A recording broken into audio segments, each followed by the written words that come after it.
Давайте мы прочитаем Евангелие от Матфея, 28 глава, 18-20 стих. Самая последняя глава, самые последние стихи в этой главе. Написано следующее. «И приблизившись, Иисус сказал им: дана мне всякая власть на небе и на земле. Итак, идите, научите все народы, крестя их во имя Отца и Сына и Святого Духа, уча их соблюдать все, что я повелел вам. И вот, я с вами во все дни до скончания века». Вот то, что мы сейчас прочитали, вот это местописание, в протестантской теологии еще называют как «великое поручение». Это великое поручение Иисуса Христа своим ученикам. Он сказал, что нам что нужно сделать? Нужно идти и научить все народы. То есть что? Делать из них учеников. Рассказывать им об Иисусе Христе, учить их, крестить во имя Отца, Сына и Святого Духа и передать им все то, что нам передал Иисус, да, чему Он учил нас, чему Он учил учеников. Мы призваны это делать. Это одно из Его последних поручений. Это, собственно, то, к чему церковь, она призвана. Павел, вы знаете историю апостола Павла, он немножко, своим путем шел. Вы знаете, он гнал церковь, и его обращение было таким драматичным. Да? И он рассказывает дальше, давайте мы прочитаем, Деяния апостолов, 26 глава. Он говорит про это великое поручение, которое он получил от Иисуса для себя вот следующим образом. Здесь немножко предыстория, с 15 стиха, Деяния, 26 глава, с 15 по 18. «Я сказал: кто ты, Господи?» Он сказал: «Я Иисус, которого ты гонишь. Но встань и стань на ноги твои, ибо я для того и явился тебе, чтобы поставить тебя служителем и свидетелем того, что ты видел, и что я открою тебе, избавляя тебя от народа иудейского, от язычников, которым я теперь посылаю тебя». Он говорит: я посылаю тебя к язычникам. Да? Дальше смотрите. «Открыть глаза им, чтобы они обратились от тьмы к свету и от власти сатаны к Богу, и верой в меня получили прощение грехов и жребий со священными». Мы призваны, чтобы, он говорит, ты должен открыть им глаза, потому что они ходят во тьме, они не понимают, и чтобы они обратились к свету или к Богу. Есть другая жизнь, есть лучше. И в конце они будут с избранными, да, то есть на небесах, это венец этого. Он говорит, что, Павел, тебе нужно спасать людей из тьмы, спасать их от власти сатаны, чтобы они получили прощение грехов. И на самом деле это как миссия для церкви вселенской. Тысячелетия, столетия, все годы, как с момента пришествия Иисуса. Мы призваны к тому, чтобы спасать людей из власти сатаны, из тьмы в свет приводить их. Это задача церкви, это первоначальная задача. Все остальное – это второстепенно. Потому что есть много благотворительных организаций, которые делают много великих дел. Те, которые получают там субсидии, какие-то гранты от государства, и действительно классные вещи делают. Но можно помогать человеку, уйти от чего-то, но это не избавит его от греха. Это не даст ему спасения, это не переведет его из тьмы в свет. Вы со мной, вы понимаете, о чем я говорю? И если не церковь будет это делать, то тогда никто. Потому что есть другие организации, вы знаете, например, те же детские дома. Государство сейчас заботится о детях, которые остались без родителей. В том смысле, что оно обеспечивает их физические нужды. То есть они не голодают, если все нормально, они одеты, обуты, им дают какое-то образование, и даже потом там, с жильем как-то вопросы решают и так далее, и так далее. Но церковь призвана к другому. Она призвана брать их из тьмы и приводить в свет. Вы понимаете? Это наша миссия, миссия церкви вообще. Мне вообще интересно, я когда вот ездил, если кто-то вот в бизнесе люди есть, вы знаете, есть у предприятий есть миссия, например, это модно так, иметь миссию, иметь видение после этого. И поместные церкви, они тоже, многие, они вот как бы, рисуют себе или пишут себе, вот наша миссия в этом там и так далее. Но как мне кажется, знаете, я, может быть, все-таки недопонимал, видение, оно может быть, наверное, разное, как мы достигаем. Но миссия у церкви в глобальном понимании, она одна. Мы призваны проповедовать Евангелие. Мы призваны говорить людям об Иисусе Христе. Без этого вообще никакого смысла нету. Мы просто превратимся в какую-то социальную организацию, клуб по интересам, я не знаю, какие сильные стороны где есть, например, весело время проводить за чаем, там еще за чем-то.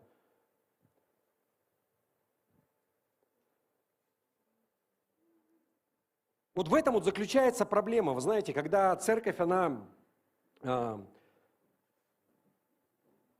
когда были гонения, например, первая церковь в Иерусалиме, что произошло? Сначала они все были на расслабоне, ходили в синагоги в Иерусалиме, никто их не гнал, все было нормально, и церковь, она особо не росла и не распространялась. Но когда их начали гнать за веру, начали преследовать, и им пришлось покинуть, они разбрелись по всему миру, это поспособствовало распространению Евангелия. Да? И в хорошие времена есть такая тенденция, когда церковь, она опять расслабляется, она что-то забывает. И гуманизм – это опасная вещь. Это хорошее в плане,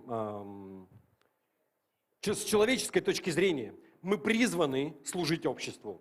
Я этого не отрицаю вообще. Но мы также призваны не забывать, каково наше вообще истинное призвание, в чем оно заключается, что мы должны делать изначально.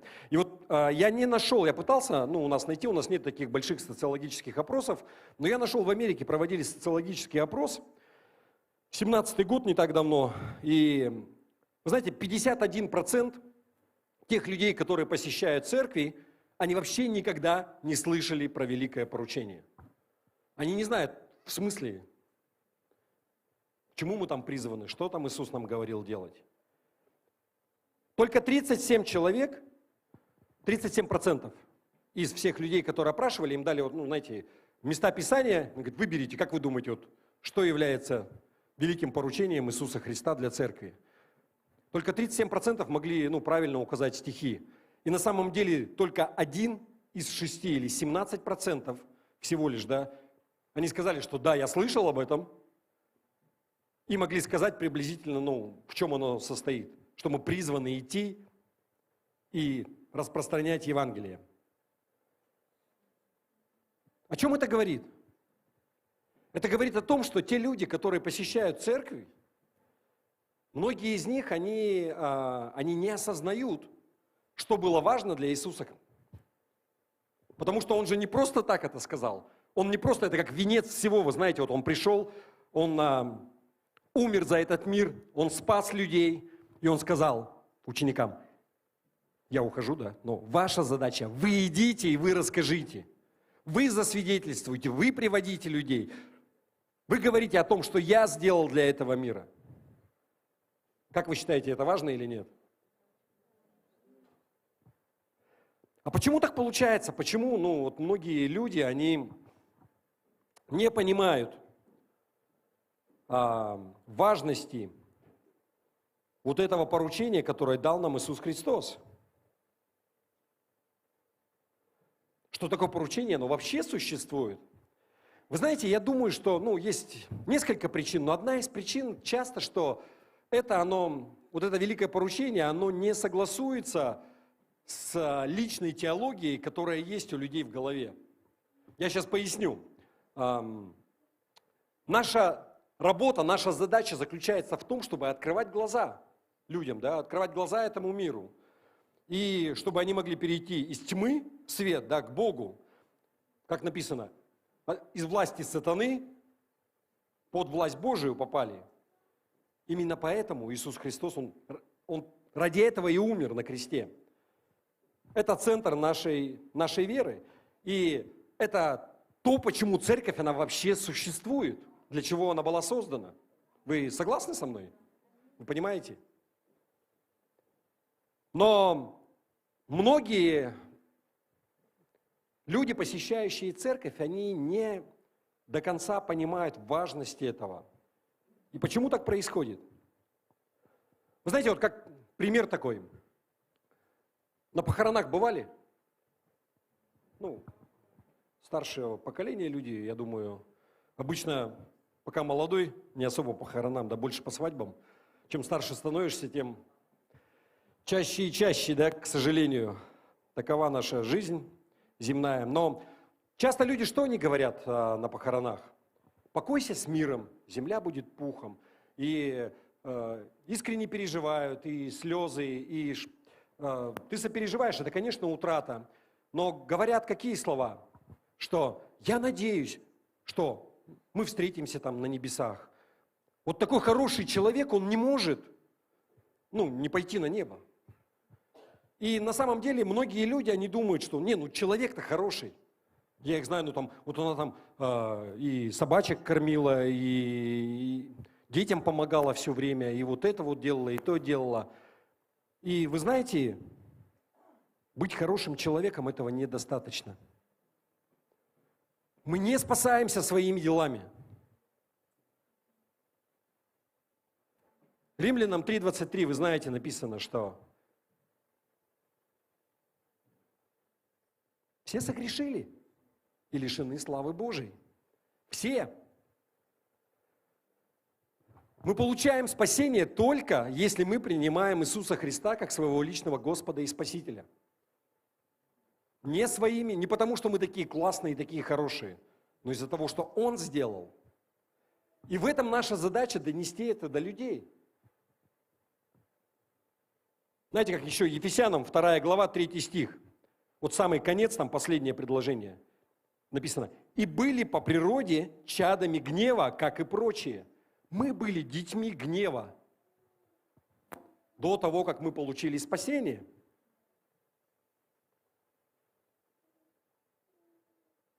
Вы знаете, я недавно такой мем видел в интернете тоже, что написано было следующее, что такое Евангелие? Евангелие – это не так, как будто Бог, Он говорит человеку: либо ты придешь ко мне, либо я тебя отправлю в ад. Нет, это не так. Но Евангелие Божие – это когда Божья милость и Божья благодать, она говорит человеку, что ты идешь в ад, ты погибаешь. Но если ты придешь ко мне, я спасу тебя, я дам тебе спасение. Вы понимаете разницу? Но так много людей, они идут в ад. И они классные люди. С человеческой точки зрения. Хорошие люди. Классно общаться, время проводить. Есть не очень хорошие люди. Но есть много хороших людей. И они идут в ад. Почему? Потому что они не приняли Иисуса Христа как своего Господа и Спасителя. Потому что путь только один к спасению. Иисус сказал, что «Я есть путь, истина и жизнь». Но многие, знаете, это как-то вот на фоне всего, то, что происходит, это как-то замыливается. Как там Маяковский говорил, что слова, они ветшают, как платье. Вот эти вот Евангелие, спасение. Как-то 21 век же на дворе, о чем ты говоришь вообще? Так уже все приелось, и вот эта резкость, значение слова, да, она теряется, она мутнеет. И люди, они сами, может быть, того не осознавая, они меняют послание, меняют Евангелие. И из-за этого люди,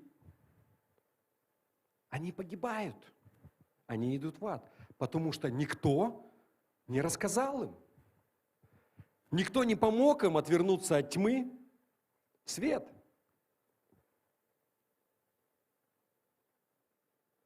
Но если они не принадлежат Иисусу Христу, когда они умирают, они не будут покоиться с миром. Потому что если они не следуют за Иисусом, когда они умирают, они пойдут в ад.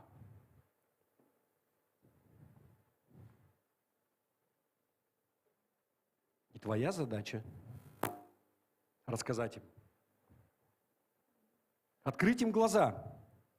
Помочь им отвернуться от тьмы в свет.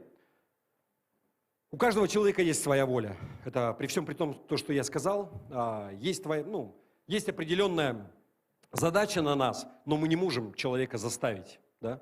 Это всегда выбор человека. При этом, при всем. Но кто-то должен сказать. Он может отказаться, да.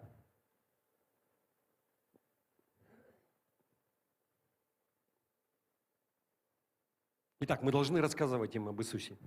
Мы должны их отворачивать. Возникает вопрос, каким образом, как? Или вы знаете, даже лучший вопрос, почему мы не делаем, почему мы часто не говорим людям?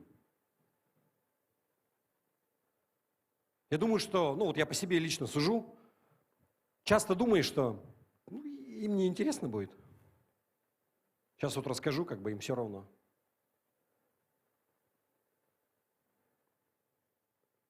Но ты знаешь, в жизни каждого человека есть что-то, в чем ему может помочь Бог, в чем ему может помочь Иисус.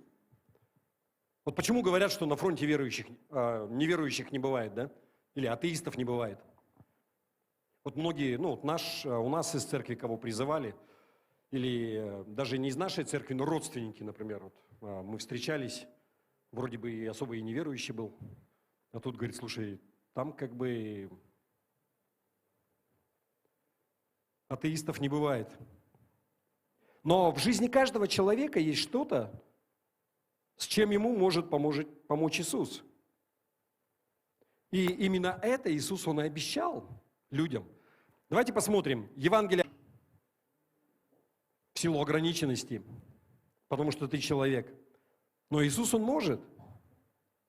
Он может поднять их и перевести их из тьмы в свет, взять их из-под контроля власти сатаны и дать им надежду, смысл в жизни может дать. Потому что многие люди живут вроде бы и все хорошо, но нет смысла в жизни. Зачем это все вообще? Но нужен кто-то, кто расскажет им об этом.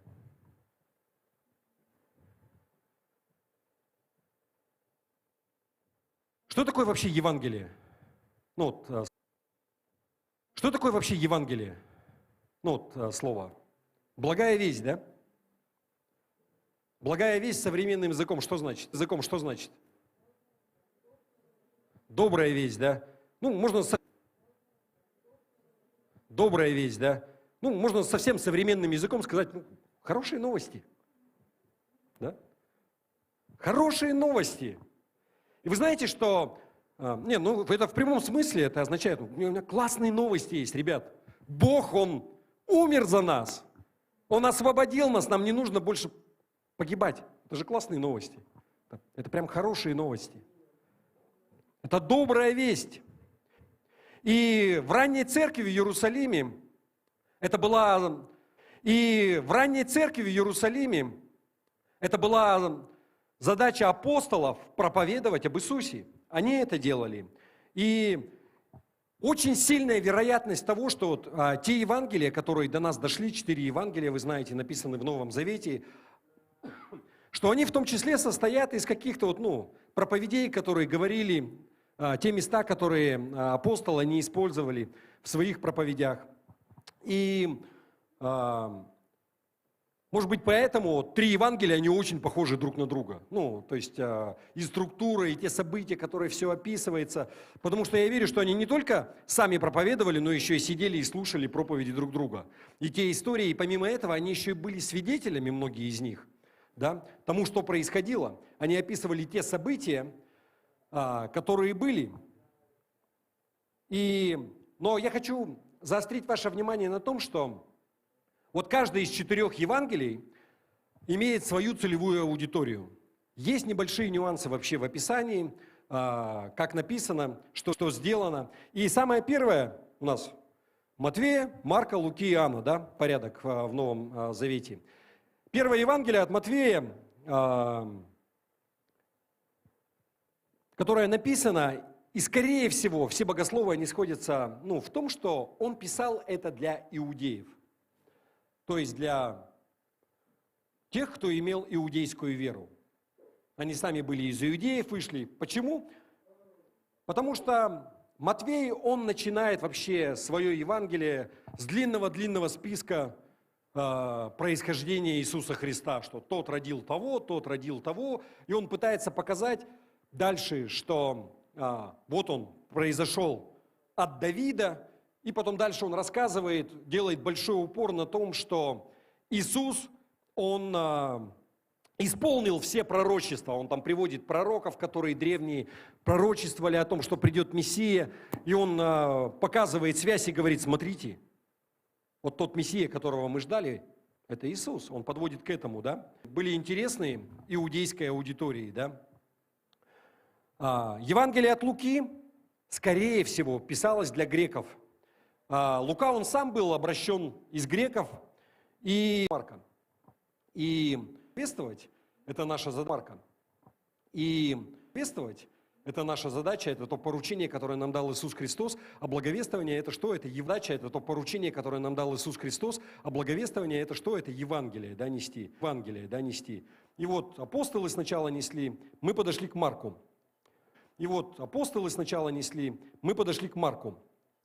Смотрите, как в триллере в каком-то. То есть там просто событие за событием, без всякой воды никакой не льет, и говорит, сразу после этого, или, там вот очень много таких прилагательных, связующих, знаете, как быстро, сразу, в скорости после этого, и просто вот события за событиями, знаете, как вот такой вот экшен какой-то, как кино, если снимать. Это самое короткое, вот такой вот экшен какой-то, как кино, если снимать. Это самое короткое Евангелие из всех вообще. Да, и наполнено просто всеми событиями. И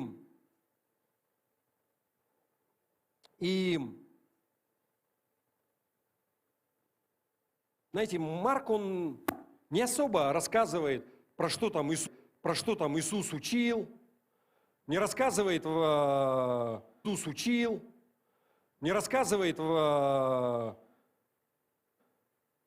вот вообще все Евангелия, они как начинаются? Там, знаете, рождественская история. То есть там ясли, пастухи, там вот его Евангелие, он как бы доказывает им, потому что он изгонял бесов, он исцелял людей от таких болезней, там, от проказы. Там одному-то поесть не очень хватало. Потом еще 4000 накормил. Ходил по воде. Это люди видели. И когда шторм был, он просто силой слова успокоил его. Другими словами, он говорил, что он не просто какой-то вот один из ваших башков вот этих, но это тот Бог, который делал вещи. Он пришел сюда, есть свидетели, и он делал. И в этом заключаются хорошие новости, потому что он делал эти вещи для людей. И на самом деле Иисус, Он является тем Богом, который делает вещи для тебя и для меня, для всех людей, которые верят в Него. И это хорошие новости. Это благая весть. Я недавно смотрел, где-то на YouTube свидетельство одно. Молодой парень, 27 лет, и он рассказывал, что его мама в молодости, она была изнасилована и забеременела. ну, в результате этого изнасилования. И она хотела сделать аборт. Но ее мама, то есть его бабушка, она была верующая. И она категорически была против. Она запретила и отказала. Ну, сказала, нет, мы оставим ребенка. И через 27 лет родился вот этот парень. И сейчас он верующий, и он свидетельствует об этом. И он говорит, что... у него просто была такая фраза, почему я вспомнил. Хорошие новости для меня. Для него это благая весть, для него это хорошие новости, что была бабушка верующая, которая не побоялась пойти вразрез вообще против кого-то, да, против каких-то мнений, взять ответственность, сохранить ребенка. И вырос человек. Ну, и он-то точно рад, да, что его в самом начале еще не убили, не абортировали.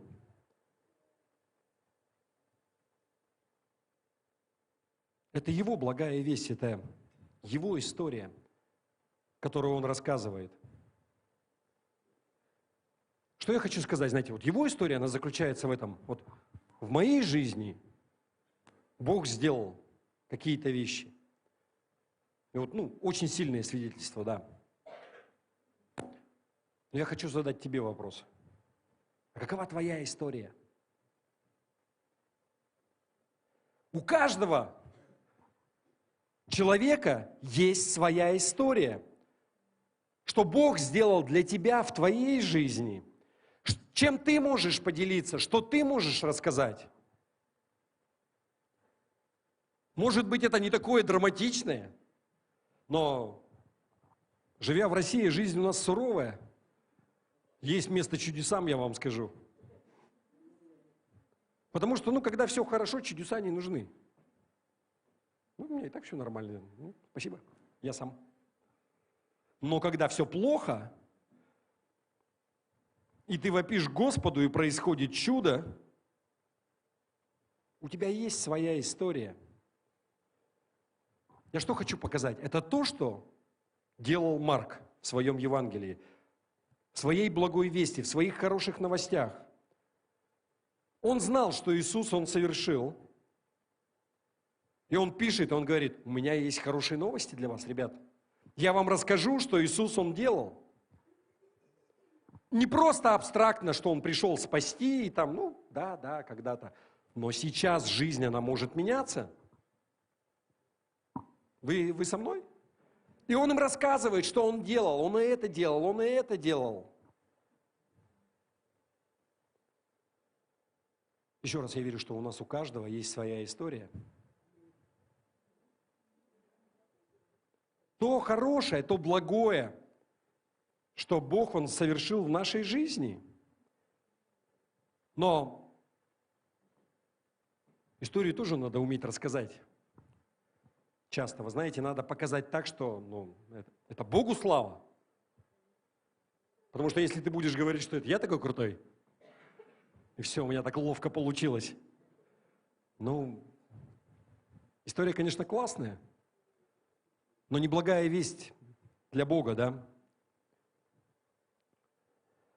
Но, знаете, вот самое классное, что вот в каждой истории, у каждого человека, которая есть, в твоей истории или в твоих историях есть потенциал повернуть людей из тьмы к свету. Потому что твоя история в прямом смысле – это классные новости, это хорошие новости.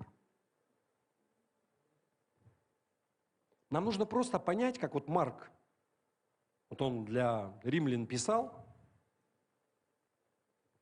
каким образом подать ее. Сейчас расскажу. Вот он пришел и делал. Пример такой, может быть, заезженный, ну, кто-то, может быть, слышал. Как знаете, встречаются два продавца, ну, два ками-вояжера, те, кто ездят и продают всякие штуки. Ну, и один с другим делится, и один жалуется и сетует, что у него продаж очень мало. Он говорит, ну, не могу никак впихнуть им. Не берут. И, пожаловался, сидит, вздыхает и говорит, наверное, можно подвести лошадь к воде, но нельзя заставить ее пить. На что второй ему говорит, слушай, твоя работа не заставить их пить, а вызвать у них жажду.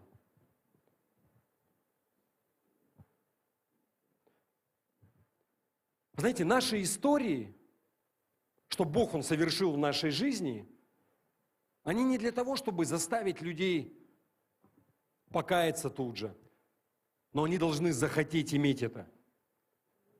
У них должна возникнуть жажда. Часто это истории, часто бывает, знаете, просто пример жизни. Люди смотрят и думают. Потому что сама жизнь, она хорошая весть. Они знают, что ты веришь в Бога, они смотрят, почему у них так? Я тоже так хочу.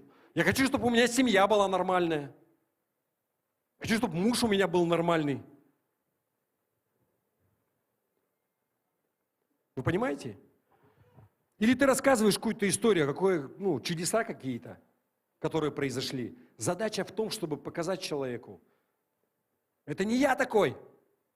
Это Бог для меня сделал, чтобы у него была жажда по Богу. Я тоже так хочу. Потому что если Бог это сделал для него, я чем хуже? Вы со мной?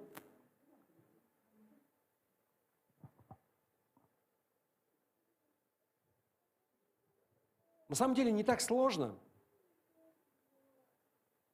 Нужно иметь, конечно, какие-то чувствования, нужно уметь слушать. Когда человек что-то говорит, и ты что-то слышишь, и ты можешь сказать, слушай, я тебе не рассказывал историю, когда Бог для меня сделал вот это и это.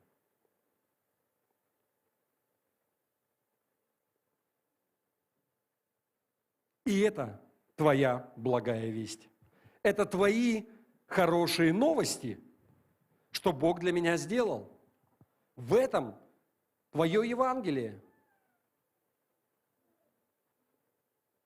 Еще раз, есть твое Евангелие, да, что Бог Он для тебя сделал, но также есть еще и Божьи хорошие новости, что Он сотворил для всего человечества. Он послал Сына Своего для каждого человека, чтобы всякий верующий в Него не погиб, но имел жизнь вечную. Все, что нужно, это просто поверить. Но кто-то должен рассказать, кто-то должен привести.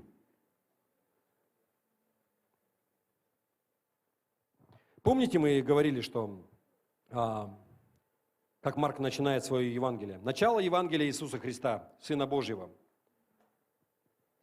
Позже, давайте посмотрим, 1 Коринфянам, 15 глава, с 1 по 8 стих. Здесь Павел, он описывает, в чем для него заключается Евангелие, в чем для него благая весть. И он говорит, напоминаю вам, братья, Евангелие, которое я благовествовал вам, которое вы и приняли, в котором и утвердились, в котором и спасаетесь. Если преподанное удерживайте так, как я благовествовал вам, если только не тщетно уверовали. Ибо я первоначально преподал вам, что и сам принял, то есть, что Христос умер за наши грехи, по Писанию, и что Он погребен был, и что воскрес в третий день по Писанию, и что явился Кефи, потом 12, потом явился более нежели 500 братьев в одно время, из которых большая часть до ныне в живых, а некоторые и почили. Потом явился Иакову, также всем апостолам, а после всех явился и мне, как некому извергу.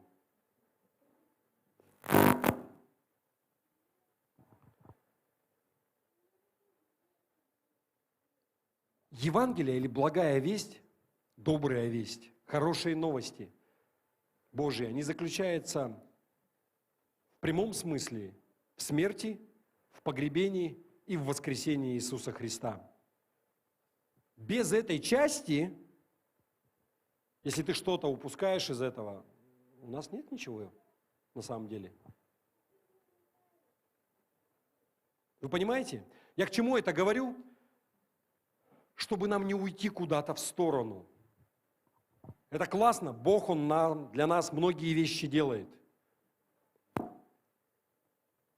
Но почему? Потому что мы приняли Иисуса Христа, а Он изначально искупил нас от греха. Мы теперь праведны пред Богом через Иисуса. И в этом благая весть, она заключается также.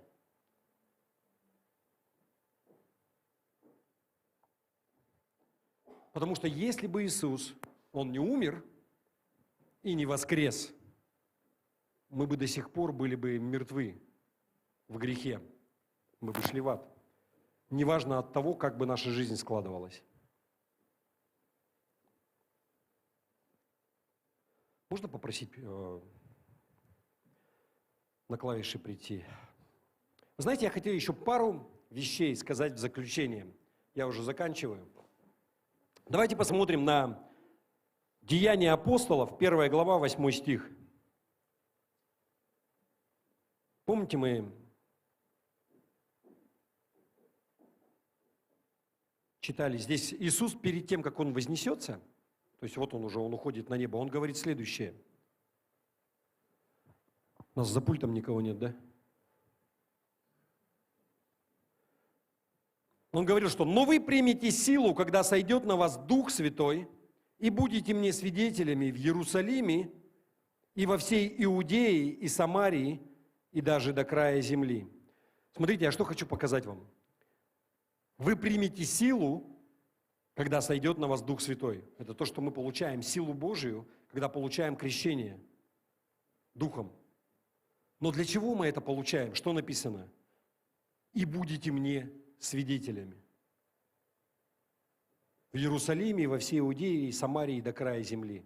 И это согласуется с тем великим поручением, которое Он нам дал. То Евангелие, которое мы рассказываем, у нас есть сила. Бог дает силу творить чудеса. Для чего?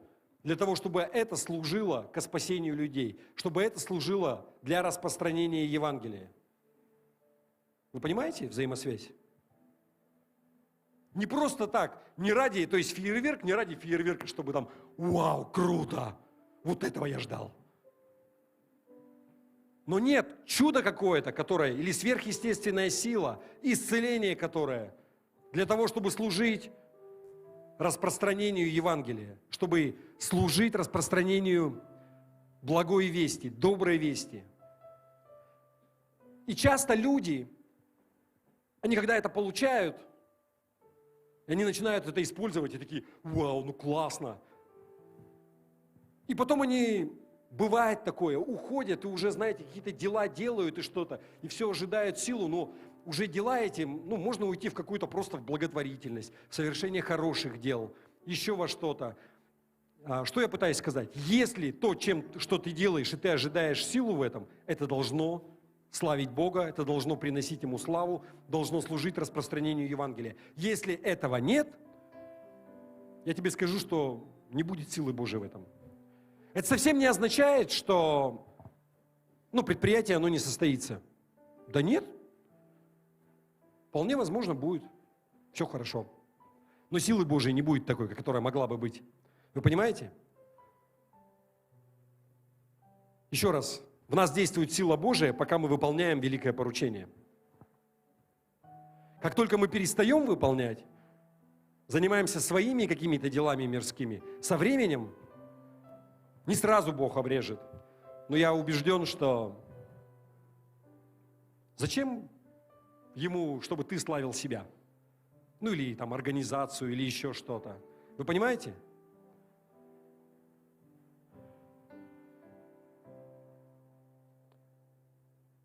И самое последнее еще, что я бы хотел сказать, это все-таки Евангелие от Марка, это тоже, это как проповедь. Это проповедь Евангелия.